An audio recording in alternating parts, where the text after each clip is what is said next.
Start में हम देखेंगे in lower classes we made list of the food items that we eat. पिछली कक्षाओं में हम लोगों ने सूची बनाई थी कि हम लोग किस किस प्रकार का भोजन खाते हैं। जैसे कि हमने क्लास 5 में हमने लिस्ट बनाना सीखा था कि अलग अलग लोग क्या क्या भोजन खाते हैं, वो अलग अलग जगहों पे क्या भोजन खाता है, तो हमने ये पिछली कक्षाओं में ही पढ़ लिया था। We also identified food items eaten in different parts of India and marked this on its map। और हमने इसके साथ ये भी जाना था कि अलग अलग जगहों पर, जैसे अलग अलग राज्यों में किस किस प्रकार का भोजन खाया जाता है, और उसे हमने मन नक्शे पर भी दिखाया था। जैसे कि आप मुंबई जाओ तो वहाँ का खाना अलग है, बिहार में लिट्टी चोखा मिलता है, तो सारे जगहों की जितनी भी जगह हैं सबके अलग अलग खाना, अलग अलग वो भोजन करते हैं। अब आगे देखते हैं। A meal could consist of chapati, dal and brinjal curry. Meal आप लोग सुन रहे होंगे, समझ रहे होंगे कि मील होता क्या है। तो मील का होता है भोजन। जो हम लोग जब भोजन करते हैं तो उसमें एक ही चीज़ नहीं होता है कि जैसे भोजन कर रहे हो तो सिर्फ रोटी हो रहेगा, ऐसा नहीं है। भोजन उसे कहते हैं जिसमें कि रोटी हो, दाल हो, सब्जी हो, तो ये पूरा मिल के सम्मिलित होके भोजन बनता है। इसके साथ अनदर में भी rice, sambar and vegetable preparation of ladies finger भिंडी। इसके साथ ही अगर आप चावल खा रहे हो, सांभर खा रहे हो या उस कोई सब्जी खा रहे हो तो इसे भी संपूर्ण तरह से भोजन कहा जा सकता है। Yet another meal could be appam, fish curry and vegetables. इसके साथ ही दूसरा आहार या भोजन आपका अप्पम बोल सकते हो। अप्पम भी एक खाने का चीज़ होती है जो रोटी की तरह ही होता है। और फिश करी, फिश का सब्जी, और इसके साथ ही कुछ हरी भरी सब्जियां भी हो सकता है। अब एक्टिविटी वन देखते हैं हम लोग। Activity 1, our meals usually have at least one item made of some kind of grain, other items could with dal और dish of meat and vegetables. ये कह रहा है कि हमारा जो भोजन होता है उसमें एक ना एक चीज़ ज़रूर ही अनाज होना चाहिए। अनाज कहने का मतलब है या तो वो गेहूँ हो जाए या चावल से बना कोई वस्तु हो, मतलब कुछ भी एक चीज़ तो अनाज का बना हुआ ज़रूर होना चाहिए। सम काइंड ऑफ ग्रेन वो ज़रूर होना चाहिए। अदर्स आइटम कुड बी दाल और dish of meat and vegetables. इसके साथ ही दूसरा आइटम उसमें दाल हो सकता है, सब्जी हो सकता है, मुर्गा हो सकता है, मछली हो सकता है, तो वो हो सकते हैं। It may also include items like curd, butter, milk and pickles. और अदर आइटम्स में आप इसमें दही ले सकते हो, बटर हो सकता है, दूध हो सकता है और अचार भी हो सकता है। इस पूरा टॉपिक का जो कहना है ये यही कहना चाह रहा है कि हमारा जो भोजन है उसमें एक ना एक चीज़ हमारा मेन अनाज का होना ज़रूरी है।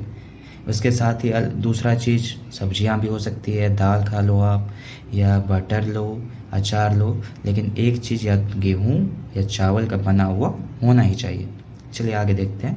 सम example of meals from different regions are given in table 1.1।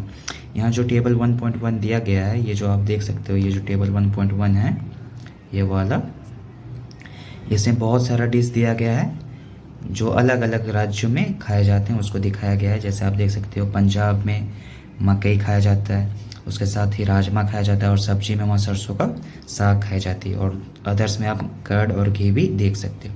Curd आपका दही हो गया और घी मतलब समझ रहे हो आप।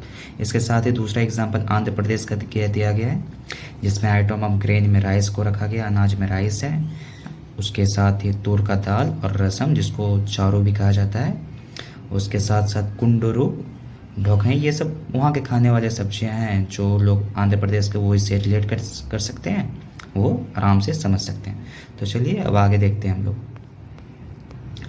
आगे है sometimes we may not really have all this variety in our meals.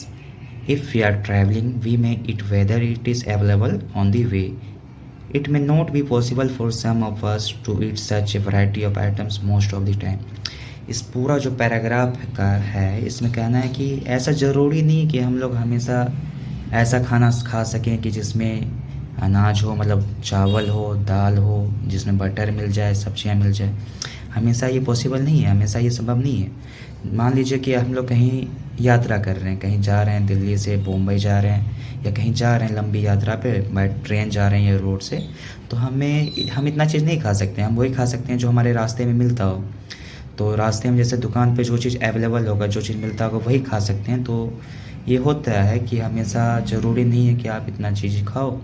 कभी कभी पॉसिबिलिटी होता है कि उतना चीज़ हम लोग नहीं खा पाते हैं, हमें रास्ता में जो मिलता है उसी से हमें काम चलाना पड़ता है। ठीक है, ये पूरा सेंटेंस का आपका मतलब ये हो गया। फिर देखिए आगे, देखिए आगे यहाँ से ये जो मैंने क्यों लिखा है इसका मतलब यहाँ से क्वेश्चन एराइज होते हैं, यहाँ से आपके एग्ज़ाम में क्वेश्चन पूछा जाता है। क्वेश्चन क्या हो सकता है? क्वेश्चन हो सकता है कि question why our meals usually consist of such a distribution. Question ये है कि हमारा जो भोजन है उसमें इतनी भिन्नताओं क्यों है, इतनी अलग अलग चीज़ें क्यों कहा जा रहा है कि अनाज खाना चाहिए, हरी सब्जियां खाना चाहिए, कम से कम चावल या दाल में कुछ होना चाहिए, ऐसा क्यों कहा जा रहा है? तो इसका आंसर भी देखिए यहीं मिल जाएगा। चलिए अब पढ़ते हैं। There must be some reason हो why meals usually consist of such a distribution. Do you think that our body needs different kinds of food for special purpose.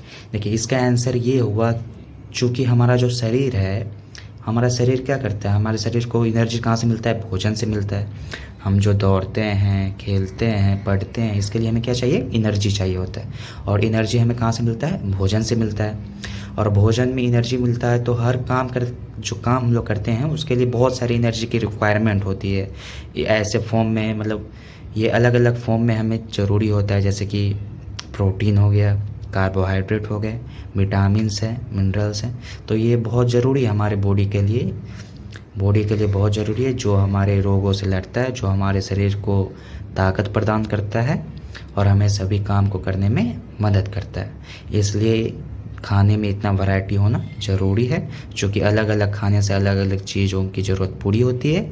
जैसे कि अगर आप चावल खा रहे हो उसमें कार्बोहाइड्रेट मिलता है, चना खा रहे हो तो प्रोटीन मिलता है। इसलिए कहा जाता है कि जब हम भोजन करें तो उसमें सभी मात्रा बराबर हो, जिससे हमें प्रोटीन, कार्बोहाइड्रेट्स, विटामिन्स, मिनरल्स सब पर्याप्त मात्रा में मिल सके। तो चलिए आगे देखते हैं। आगे फिर एक क्वेश्चन है, what do different food items contain.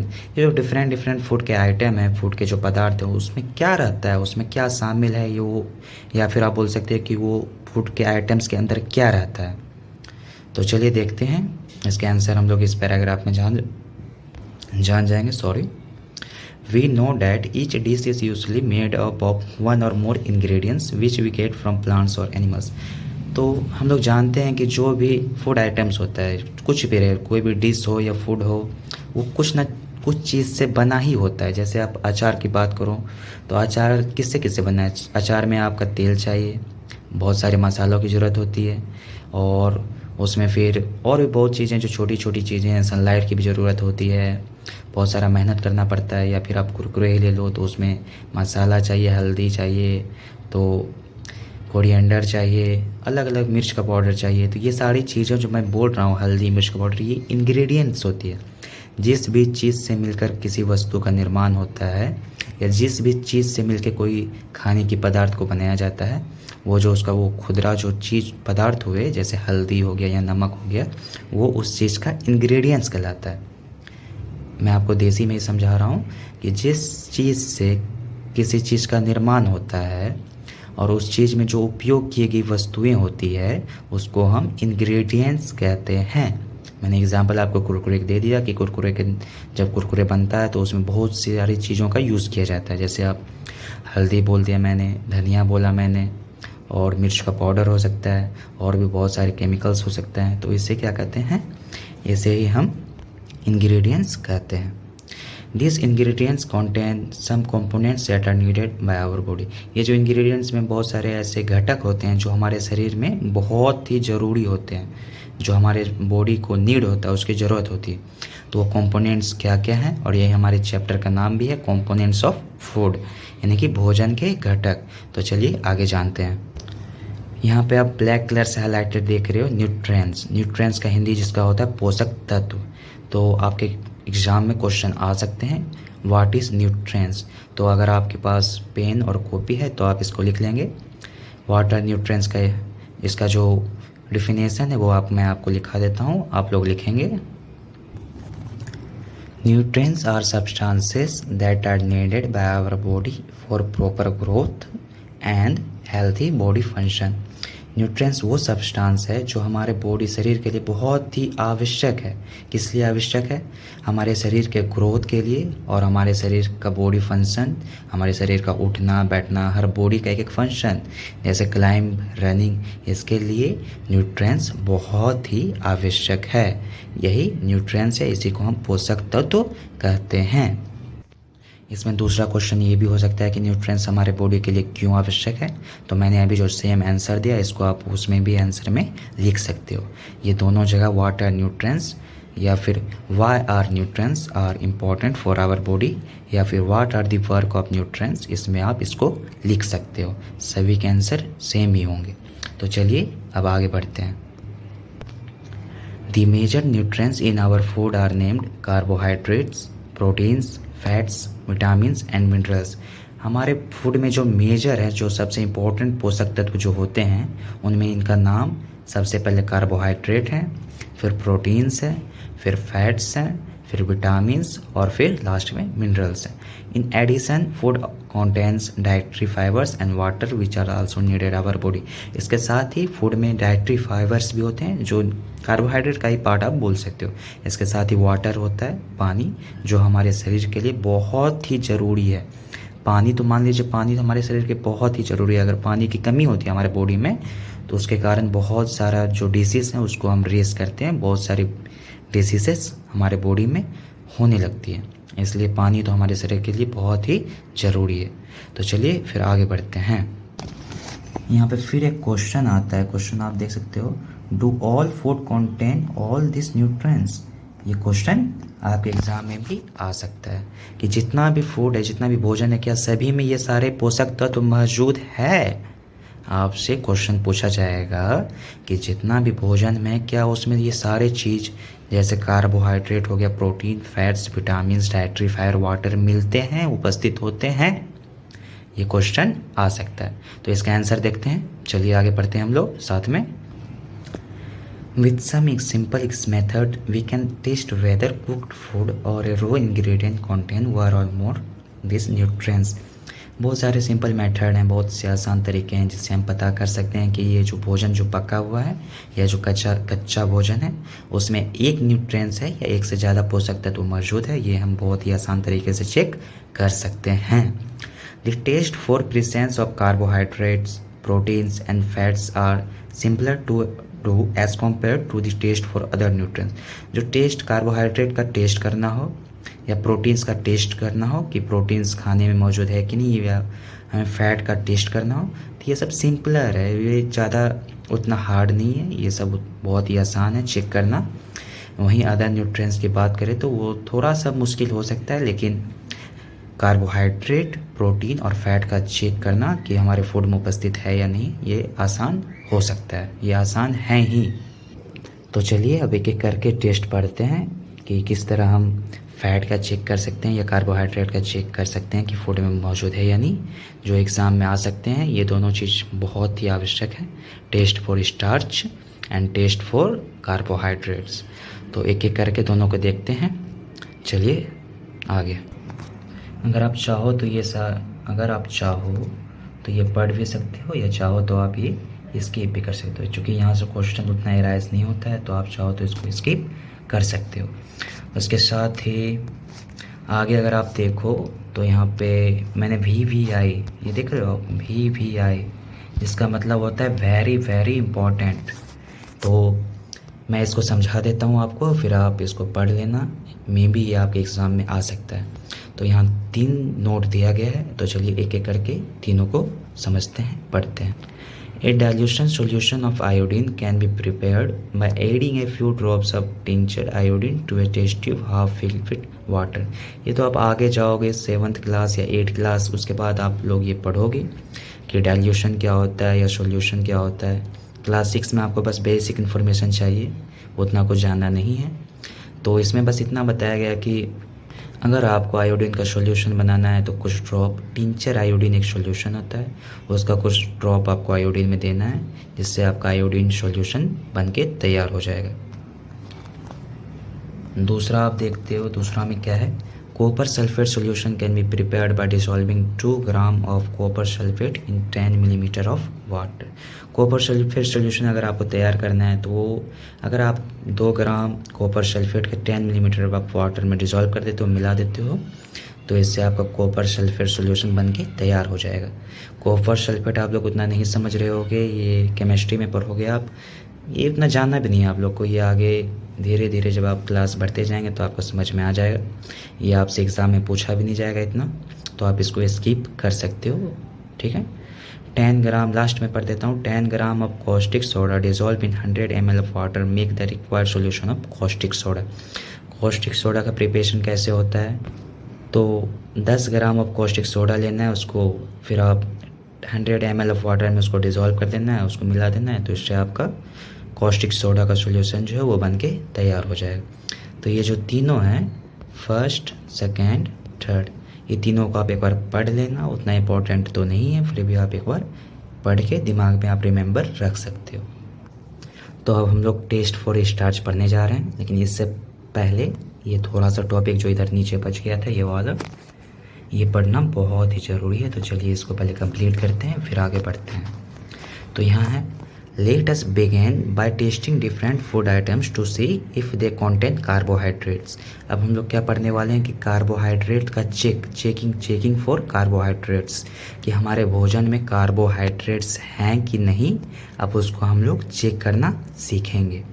There are many types of carbohydrates. Carbohydrate के बहुत सारे प्रकार हो सकते हैं, बहुत तरह के कार्बोहाइड्रेट होते हैं। The main carbohydrates found in our food are in form of starch and sugar. जो सबसे मेन कार्बोहाइड्रेट है जो हमारे भोजन में पाए जाते हैं, वो या तो स्टार्च के फॉर्म में रहते हैं या फिर शुगर के फॉर्म में रहते हैं।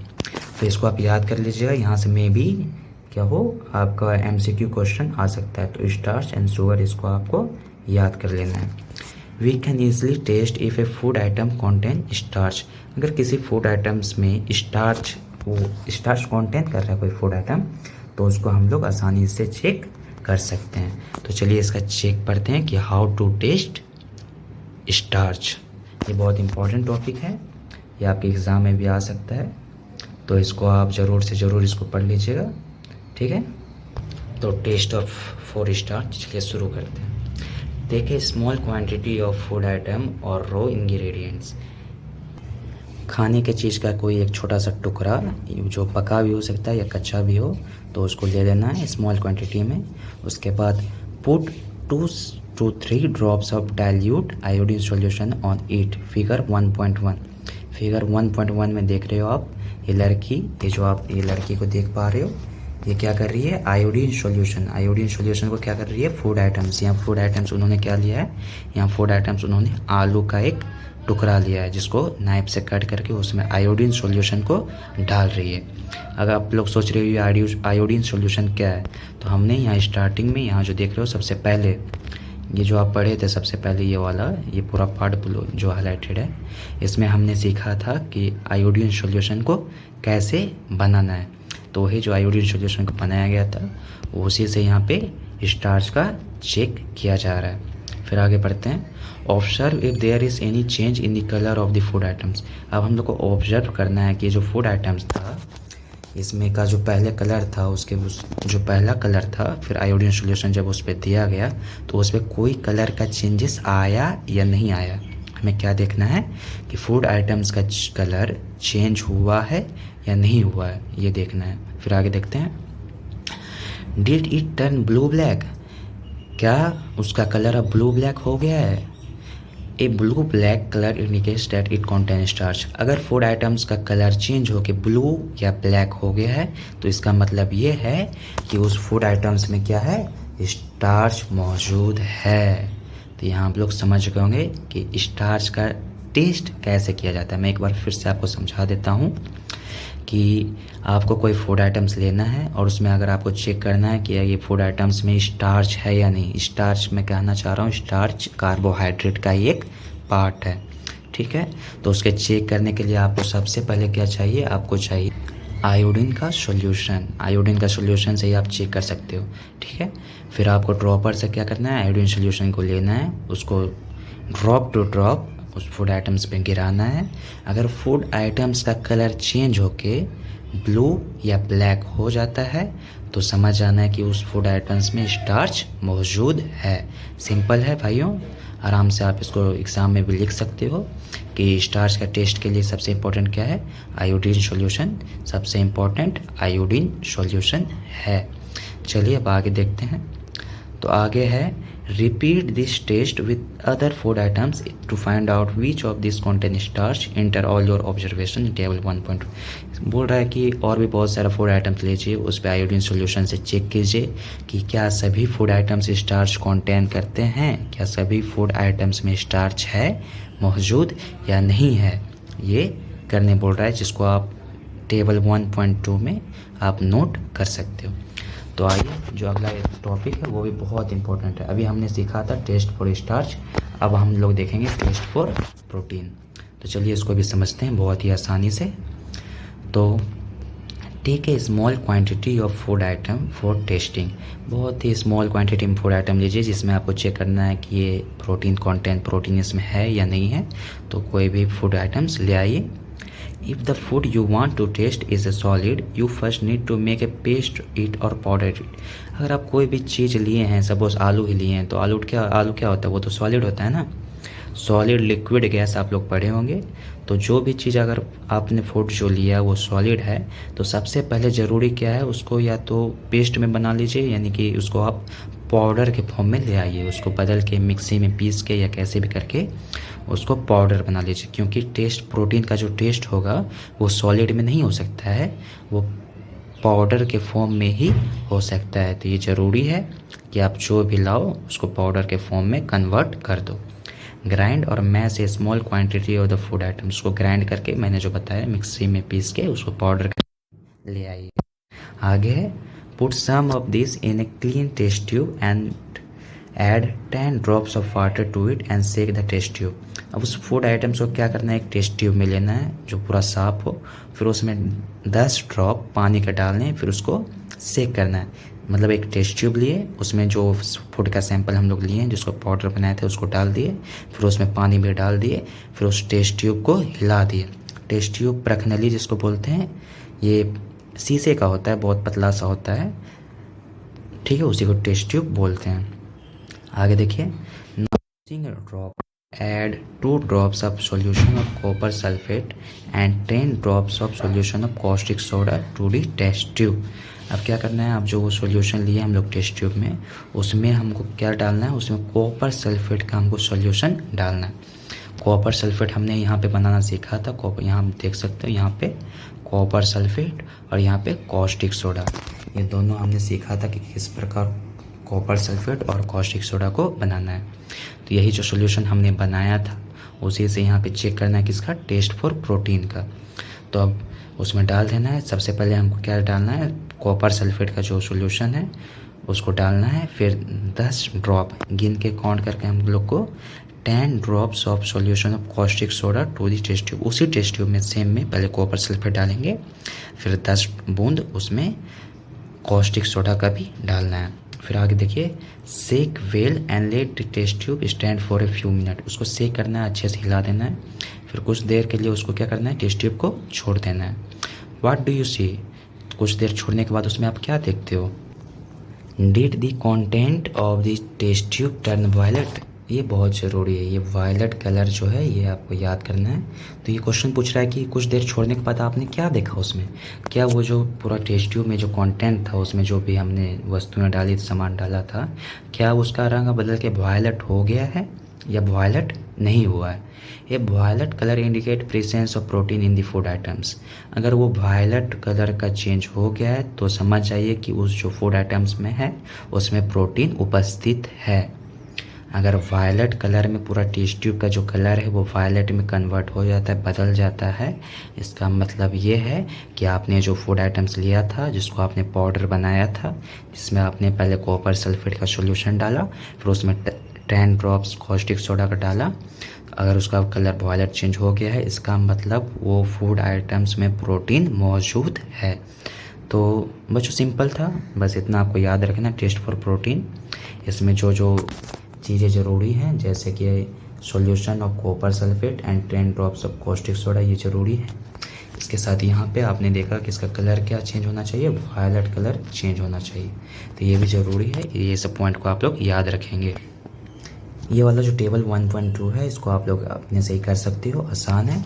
आपको इधर फूड आइटम्स इसमें दिया गया है, नीचे आप रो पोटैटो, मिल्क, ग्राउंडनट वगैरह है। इसमें स्टार्च को चेक करना है कि उसमें है या नहीं, फिर आप प्रोटीन देखेंगे उपस्थित है या नहीं, फिर लास्ट में फैट का भी चेक करना है। तो सिंपल है, आप लोग कर सकते हो खुद से ही। तो चलिए आगे हम लोग बढ़ते हैं। आगे है, तो बच्चों अब हम लोग पढ़ रहे थे test for fat, test for fats. अभी तक हमने पढ़ा test for starch, starch test करना हमने सीखा। इसके बाद हमने प्रोटीन को टेस्ट करना भी सीख गया। अब हमारे जो लास्ट है वो फैट, कि हम लोग किसी खाने में फ़ैट है या नहीं, कोई फूड आइटम्स में उसमें फ़ैट मौजूद है या नहीं, वो चेक करना अब हम लोग सीखने वाले हैं। तो आप लोग ये वगैरह ये जितना भी है बच्चों, आप लोग रीड कर लेना एक बार खुद से ही। मैं इसका एक्सप्लेनेशन खुद से दे देता हूँ ताकि आपका टाइम भी बच सके और वीडियो भी ज़्यादा लंबा नहीं हो। तो इसलिए सीधा मैं आपको एक्सप्लेन कर रहा हूँ कि फ़ैट का चेक कैसे करना है कि किसी आइटम्स में, कोई फूड आइटम्स में फ़ैट है या नहीं। तो बच्चों इसका बहुत ही सिंपल मेथड है कि जो भी फूड आइटम को आपको टेस्ट करना हो, उस फूड आइटम को आपको कागज़ पे रखना है, ठीक है। कागज़ पे रख के उस जो कागज़ पे आपने फूड आइटम्स को रखा, उसके बाद कागज़ को फोल्ड करना है। फोल्ड मतलब बच्चों जैसे आप लोग क्लास में रहते हो तो कागज़ से बॉल बना के आप एक दूसरे की तरफ फेंकते हो, मतलब खेलते हो, आप उससे मारते हो किसी दूसरे को। बस सेम काम आपको करना है कि आपको कागज़ लेना है, उसमें जिस फूड आइटम्स को आपको चेक करना है उसमें उसको रख दीजिए, फिर उसको रैप कर दीजिए। फिर रैप करने के बाद उसको आपको क्या करना है, ओपन करना है।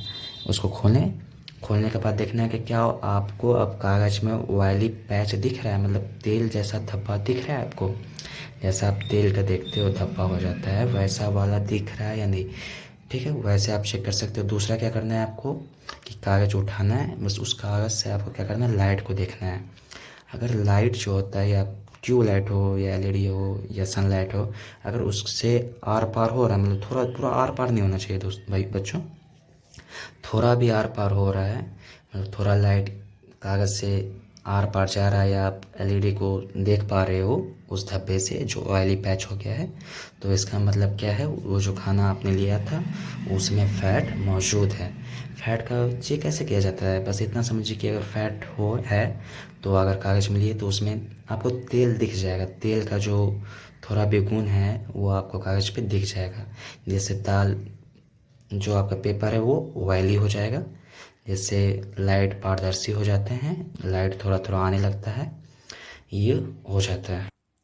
आप लोगों ने देखा होगा कि जब कागज़ पे तेल आप गिरा देते हैं तो उसमें क्या हो जाता है, उसका कलर चेंज हो जाता है, ठीक है। उसमें आप अगर लाइट को देखना चाहो तो उसमें आपको लाइट आर पार दिखने लगता है।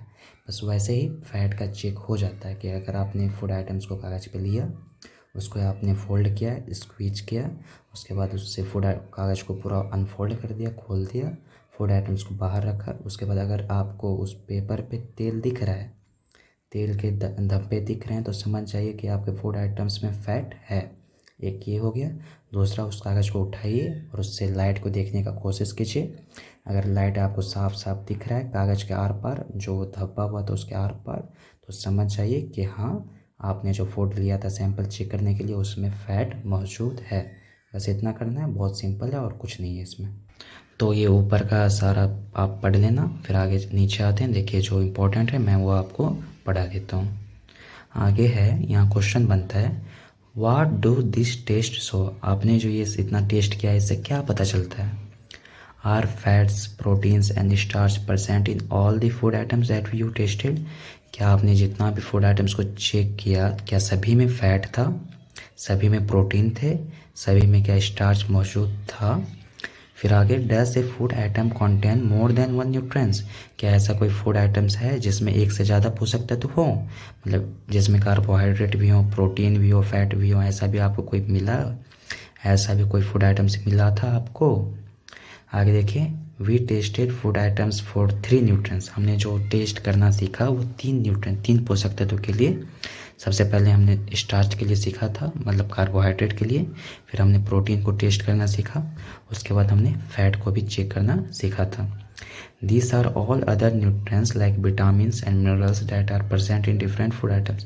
इसके साथ ही और भी पोषक तत्व हैं जैसे कि विटामिन्स हो गया या फिर मिनरल्स होता है, that are present in different, जो अलग अलग फूड आइटम्स में प्रेजेंट रहते हैं।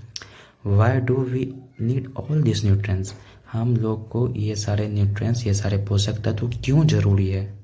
अब हम लोग यही समझेंगे कि इतना सारा जो न्यूट्रिएंट्स हम लोग पढ़ रहे हैं, प्रोटीन पढ़ रहे हैं हम लोग, कार्बोहाइड्रेट, फैट्स, विटामिन, मिनरल्स, ये हमारे शरीर के लिए क्यों ज़रूरी है? आखिर ये हमारे शरीर में क्या करते हैं जो हमारे भोजन में इनका होना ज़रूरी है? अब यही पढ़ेंगे हम लोग। चलिए आगे देखते हैं। आगे हमारा जो टॉपिक है वो है what do various nutrients do for our body. जो इतने वेरियस अलग अलग तरह के न्यूट्रिएंट पोषक तत्व हैं वो हमारे शरीर में क्या करते हैं, उनका क्या काम है? तो carbohydrates mainly provide energy to our body. तो यहाँ दिया है कि कार्बोहाइड्रेट्स का काम क्या है। कार्बोहाइड्रेट का सबसे जो ज़रूरी काम है वो हमारे शरीर में क्या है, एनर्जी प्रोवाइड करना। क्यों? क्योंकि कार्बोहाइड्रेट जो है वो हमारे शरीर को क्या देता है, एनर्जी देता है, या फिर बोल सकते हो आप ऊर्जा देता है। Fat also gives us energy. इसके साथ फैट्स भी हमें एनर्जी ही देता है। Fats gives much energy as compare to the same amount of carbohydrate. यहाँ एक फैक्ट है कि अगर आप फैट जो है, देखिए यहाँ हमने पढ़ा कि कार्बोहाइड्रेट भी एनर्जी दे रहा है, फैट भी हमारे शरीर को क्या दे रहा है, एनर्जी दे रहा है। लेकिन एक फैक्ट ये है कि जो फैट्स हैं वो एज़ कम्पेयर टू कार्बोहाइड्रेट हमें ज़्यादा एनर्जी देते हैं। मतलब अगर हमसे कोई पूछे कि फैट्स और कार्बोहाइड्रेट में ज़्यादा एनर्जी हमारे शरीर को कौन देता है, तो हमारा आंसर होना चाहिए कि फैट्स हमारे बॉडी को कार्बोहाइड्रेट से ज़्यादा एनर्जी प्रोवाइड करता है। Foods containing fats and carbohydrate are also called energy giving food. अगर कोई यहाँ क्वेश्चन, यहाँ देखिए क्वेश्चन यहाँ बनता है कि what is energy giving food. ये आपसे पूछा जा सकता है what are energy giving foods. Energy giving foods क्या है? तो कार्बोहाइड्रेट्स एंड फैट्स, ठीक है, ये दोनों हमें हमारे शरीर को क्या देते हैं, एनर्जी देते हैं, दोनों देते हैं, ठीक है। इसलिए इन दोनों को एक साथ एनर्जी गिविंग फूड्स कहा जाता है। इसको आप लोग याद रखेंगे, ये बहुत ज़रूरी है। फिर आगे proteins are needed for the growth and repair of our body. देखिए अब तक हमने सीखा था कार्बोहाइड्रेट्स का और हमने सीखा था फैट्स का, ठीक है। अब हम लोग सीखेंगे कि प्रोटीन जो है उसका हमारे बॉडी में क्या काम है, ठीक है। हम लोगों ने जाना कि कार्बोहाइड्रेट एनर्जी देता है, फैट्स भी हमें एनर्जी देते हैं। तो अब आपके मन में भी आ रहा होगा कि प्रोटीन आखिर क्या करता है हमारे बॉडी में। देखिए proteins are needed for the growth and repair of our body. Protein हमारे शरीर के बढ़ने में और हमारे शरीर का रिपेयर होने में, मतलब कुछ हमें चोट लग गया तो कुछ दिन बाद खुद से रिपेयर हो जाता है, या आप बोल सकते हो कि हम लोग चलते हैं, बोलते हैं, प्रॉपर बॉडी फंक्शन करते हैं, तो उसमें प्रोटीन का ही मेन रोल होता है। प्रोटीन ही मुख्य भूमिका निभाता है हमारे शरीर का बढ़ना में, हमारा सही से चलना, गाना, बोलना। इसमें प्रोटीन हमारे शरीर के लिए क्या है, बहुत ही इम्पोर्टेंट है। फिर है foods proteins are often called body building foods. तो यहाँ देखिए अभी हमने इससे ऊपर क्या पढ़ा था, एनर्जी गिविंग फूड्स, जिसमें क्या थे, कार्बोहाइड्रेट्स थे और फैट्स थे। इनको क्या कहते थे हम, एनर्जी गिविंग फूड्स।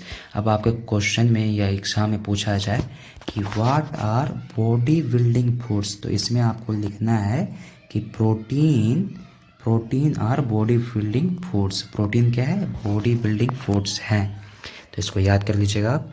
फिर आगे देखिए vitamins help in protecting our body against disease. हम लोग इतना देर से पढ़ रहे थे विटामिन्स, मिनरल्स, तो हम लोग अब सीखें कि उसका क्या काम है हमारे बॉडी में। तो देखिए यहाँ दिया हुआ है आपका, ये बहुत इंपॉर्टेंट है बच्चों, इसको आप याद कर लीजिएगा। ये जो भी पढ़ रहे हो आप, ये सब बहुत इंपॉर्टेंट है, आपके एग्ज़ाम में आ सकता है, तो इसको मैंने अंडरलाइन कर दिया है, आप भी याद कर लीजिएगा। तो है vitamins help in protecting our body against disease. Vitamins हमारे बॉडी को बीमारियों से मुक्त रखता है, या फिर बीमारी से लड़ने में हमें क्या करता है, मदद करता है। कौन, vitamin. Vitamins also help in keeping our eyes, bones, teeth and gums healthy. Vitamins का दूसरा काम क्या है, ये हमारे आँखों को, हमारे हड्डियों को, हमारे टीथ मतलब दांतों को और मसूड़ों को क्या करता है, स्वस्थ रखता है। ठीक है, कोई आपसे पूछ ले कि विटामिन्स का क्या काम है, तो आप इसमें यहाँ से यहाँ पूरा इसका आंसर आप दे सकते हो कि विटामिन्स का हमारे बॉडी में क्या यूज़ है या विटामिन्स हमारे बॉडी में क्या करता है। ठीक है, चलिए आगे देखते हैं। Vitamins are of different kinds known by different names. Some of these are vitamin A, vitamin C, vitamin D, vitamin E and K. Vitamins बहुत तरीके के होते हैं और उनका अलग अलग नाम है। आपने भी बहुत बार ये नाम सुना होगा, जैसे कि पहला है vitamin A, vitamin C, vitamin D, vitamin E. ये विटामिन का ही अलग अलग नाम है और सबका अलग अलग यूज़ है और वो हमारे शरीर को अलग अलग तरीके से मदद करते हैं। There is also a group of vitamin called vitamin B complex. एक विटामिन का ग्रुप भी है जिसको हम लोग विटामिन बी कॉम्प्लेक्स कहते हैं। Our body needs all types of vitamins in small quantities.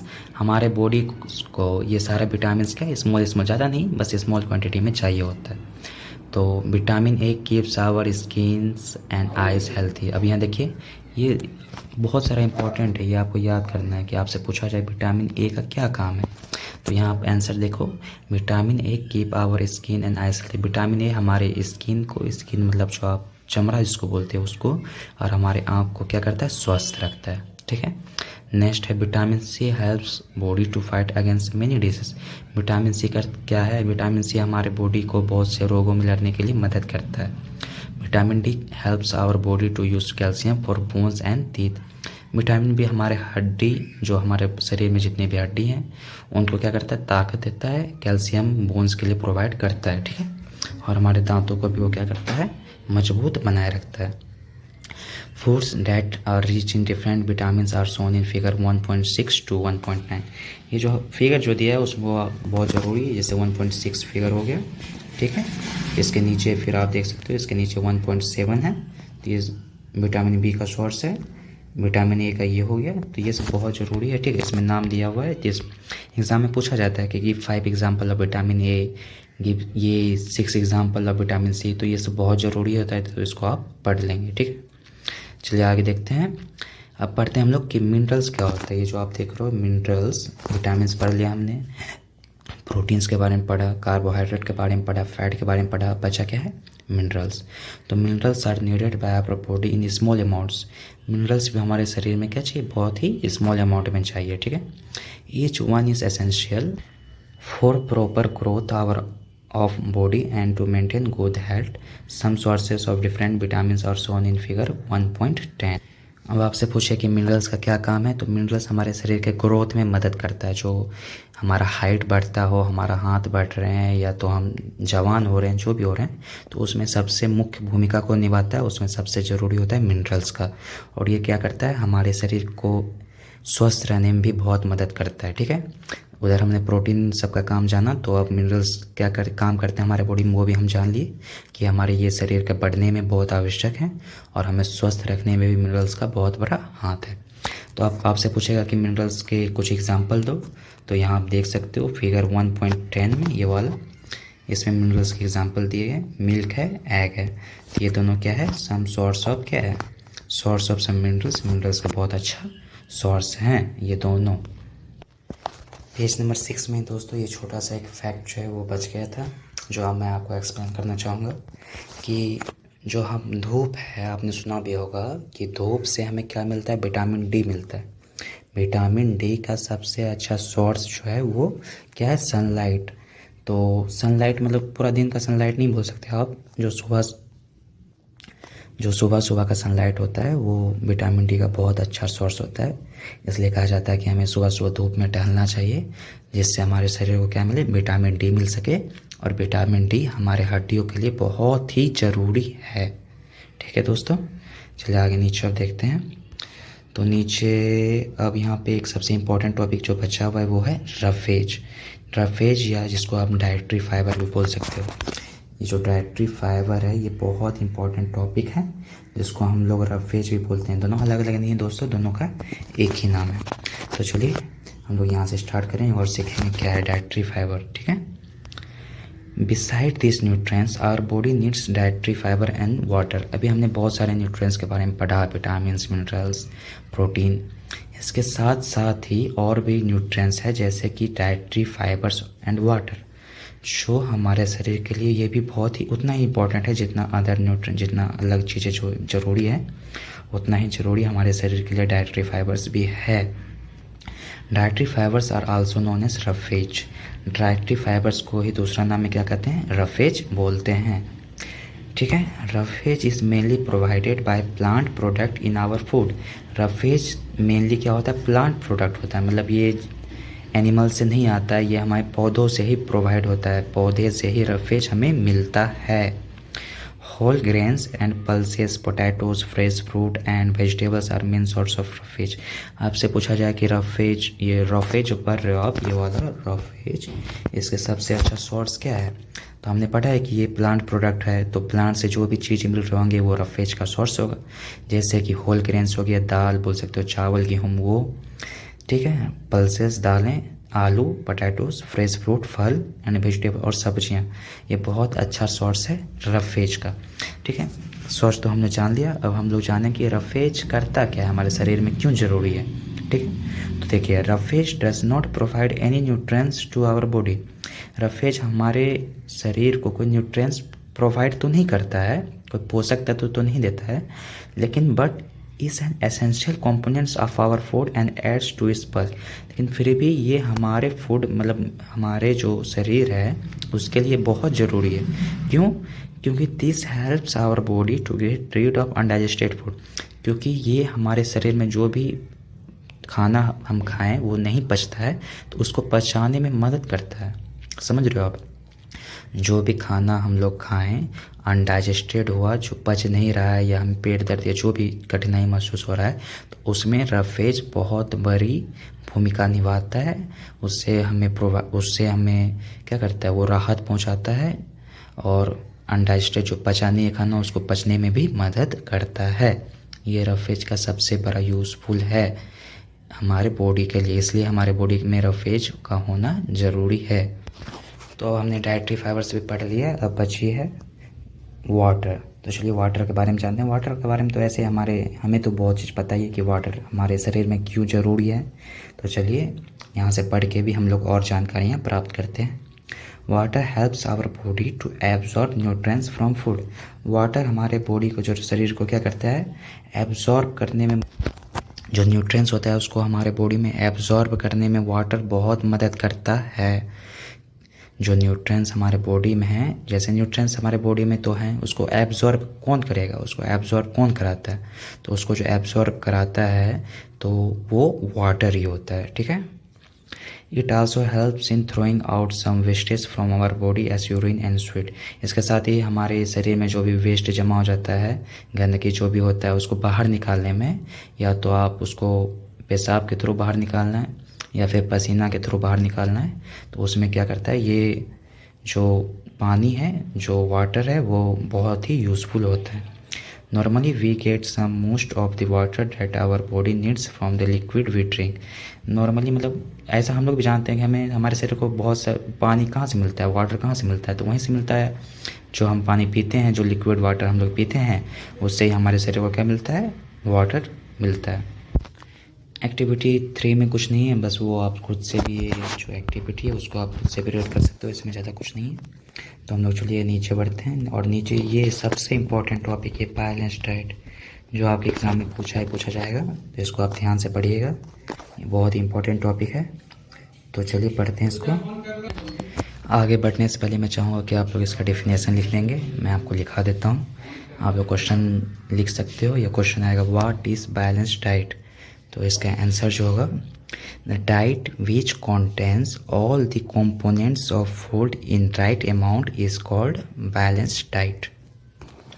तो चलिए अब हम लोग बुक का भी डेफिनेशन देख लेते हैं। ठीक है, हम लोग पढ़ना चालू करते हैं। The food we normally eat in a day is our diet for growth and maintenance of good health. Our diet should have all the nutrients of our body needs in right quantities, not too much of one and not too little of the other. The diet should also contain a good amount of roughage, and water, such a diet is called a balanced diet। ठीक है, अब आप लोग समझिएगा, मैं आपको समझाता हूँ कि बैलेंस्ड डाइट किसको कहते हैं। ठीक है, तो ऐसा डाइट मतलब ऐसा जो खाने का तरीका जो हम लोग खाएंगे उसमें क्या बोल रहा है ये कि सभी चीज़ें बराबर होना चाहिए। मतलब जब हम लोग भोजन करें तो उसमें हमें प्रोटीन भी बराबर मिल जाए, मतलब प्रोटीन भी हो, उस खाने में प्रोटीन भी हो, उसमें विटामिन्स भी हो, उसमें मिनरल भी हो, उसमें फैट भी हो, उसमें A B C D सारे विटामिन हो, इसके साथ ही उसमें रफ वेज भी हो और वाटर भी हो। मतलब किसी चीज़ का कमी नहीं होना चाहिए। हमें जो न्यूट्रिएंट्स का जो भी हमने कंपोनेंट्स पढ़ा था, जैसे carbohydrates, fats, vitamins, minerals, roughage, water, वो सारा चीज़ मिल जाए जो हम लोग भोजन करें उसमें अगर सारा चीज़ हमें मिल जाए तो उसको हम लोग बैलेंस डाइट कहते हैं।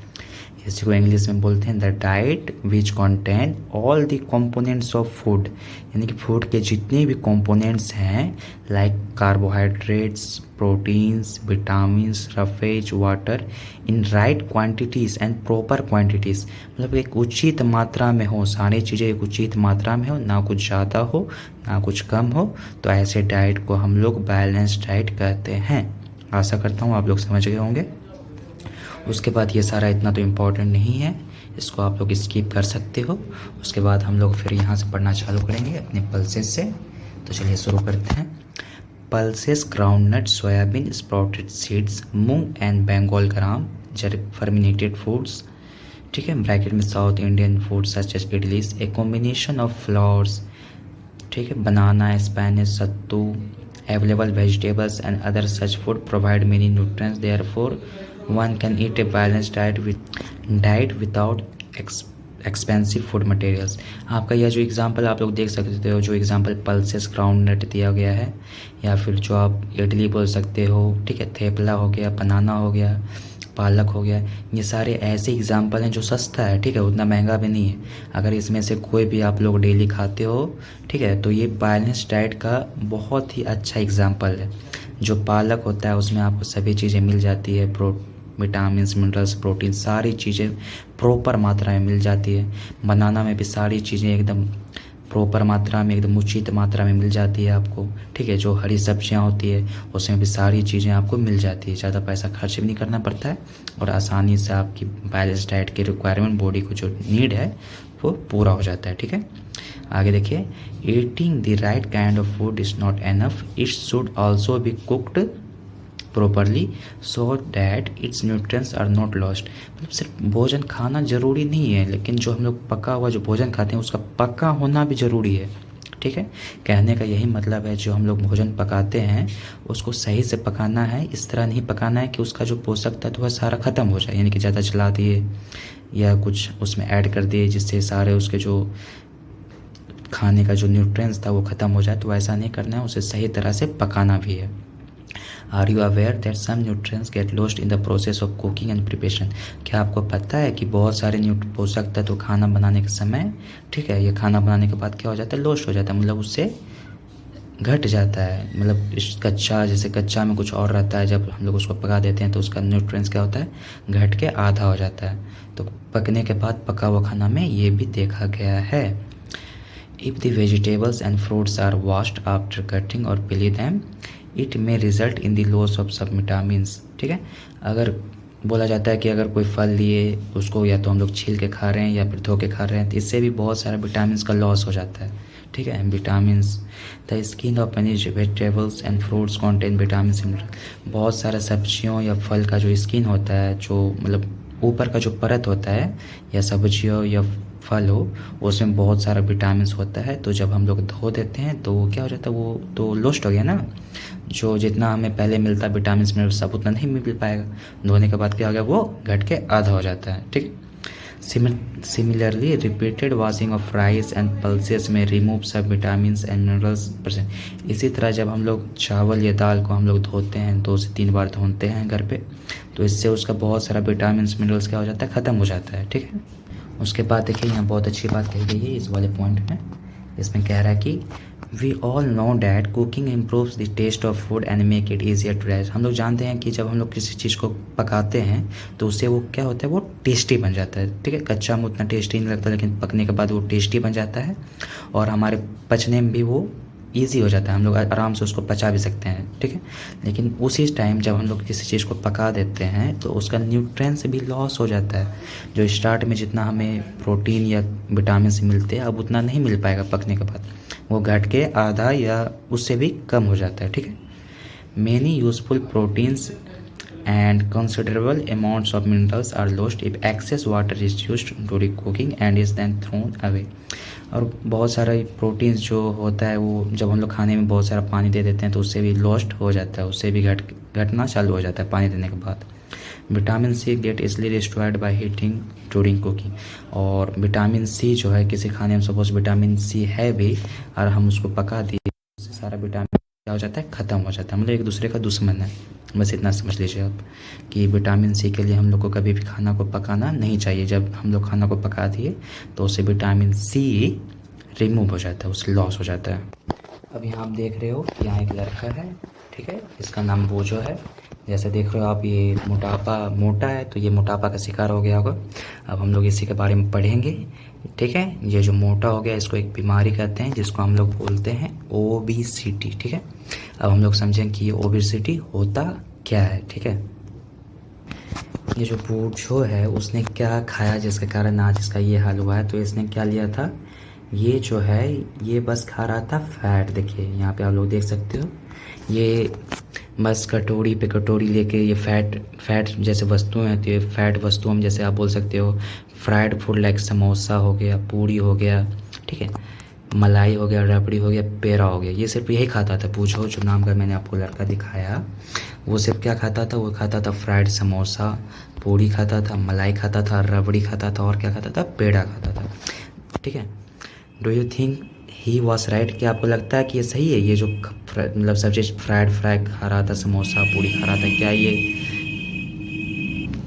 सॉरी बैकग्राउंड आवाज़ के लिए, तो ये क्या ये खाना सही है?